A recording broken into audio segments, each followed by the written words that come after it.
முதல் வாசகம். திருத்தூதர் பணி அதிகாரம் 9 திருவசனங்கள் 31 முதல் 42 வரை. யூதேயா, கலிலேயா, சமாரியா ஆகிய பகுதிகளிலெல்லாம் திருச்சபை வளர்ச்சியுற்று ஆண்டவருக்கு அஞ்சி நடந்து அமைதியில் திளைத்து தூய ஆவியாரின் துணையால் பெருகி வந்தது.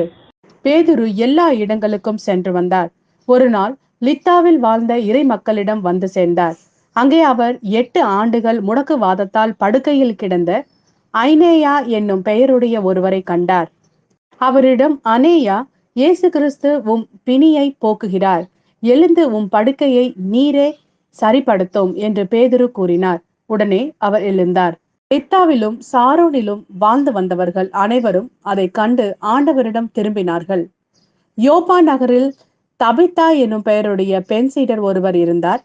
அவர் தொட்கா என்னும் அழைக்கப்பட்டார். நன்மை செய்வதிலும் இரக்கம் செயல்கள் புரிவதிலும் அவர் முற்றிலும் ஈடுபட்டிருந்தார். உடல்நலம் குன்றி ஒரு நாள் அவர் இறந்து விட்டார். அங்கு இருந்தோர் அவரது உடலை குளிப்பாட்டி மேல் மாடியில் கிடத்தியிருந்தனர். யோப்பாவிற்கு அருகிலுள்ள லீத்தாவுக்கு பேதுரு வந்திருப்பதை சீடர்கள் கேள்விப்பட்டு இருவரை அவரிடம் அனுப்பி, எங்களிடம் உடனே வாருங்கள் என்று கெஞ்சி கேட்டார்கள். பேதுரு புறப்பட்டு அவர்களோடு வந்தார். வந்ததும் அவர்கள் அவரை மேல் மாடிக்கு அழைத்து சென்றார்கள்.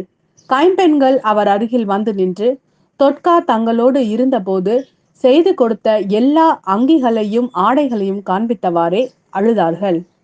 பேதுரு அனைவரையும் வெளியே அனுப்பிவிட்டு முழந்தாள் படியிட்டு இறைவனிடம் வேண்டினார். அவரது உடலின் பக்கமாக திரும்பி, தபித்தா, எழுந்திடு என்றார். உடனே அவர் கண்களை திறந்து பேதுருவை கண்டு எழுந்து உட்கார்ந்தார். பேதுரு அவருடைய கையை பிடித்து எழுந்து நிற்க செய்தார். இறை மக்களையும் கைம்பெண்களையும் கூப்பிட்டு அவர்கள் முன் அவரை உயிருடன் நிறுத்தினார். இது யோப்பா நகர் முழுவதும் தெரிய வரவே ஆண்டவர் மீது பலர் நம்பிக்கை கொண்டனர். இது ஆண்டவரின் அருள்வாக்கு. இறைவா, உமக்கு நன்றி.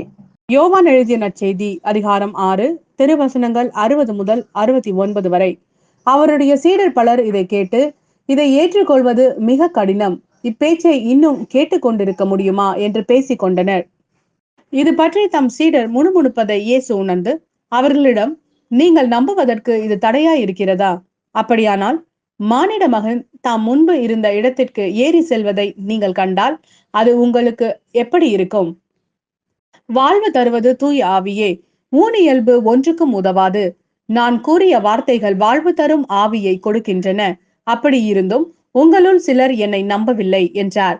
நம்பாதோர் யார் யார் என்பதும் தம்மை காட்டிக் கொடுக்கவிருப்பவன் யார் என்பதும் இயேசுவுக்கு தொடக்கத்திலிருந்து தெரிந்திருந்தது. மேலும் அவர் இதன் காரணமாகத்தான், என் தந்தை அருள் கூர்ந்தால் அன்றி யாரும் என்னிடம் வர இயலாது என்று உங்களுக்கு கூறினேன் என்றார். அன்றே இயேசுவின் சீடருள் பலர் அவரை விட்டு விலகினர்.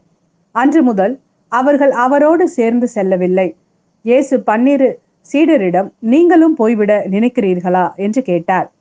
சீமோன் பேதுரு மறுமொழியாக, ஆண்டவரே, நாங்கள் யாரிடம் போவோம்? நிலைவாழ்வு அளிக்கும் வார்த்தைகள் உம்மிடம் தானே உள்ளது. நீரே கடவுளுக்கு அர்ப்பணமானவர் என்பதை நாங்கள் அறிந்து கொண்டோம், அதை நம்புகிறோம் என்றார்.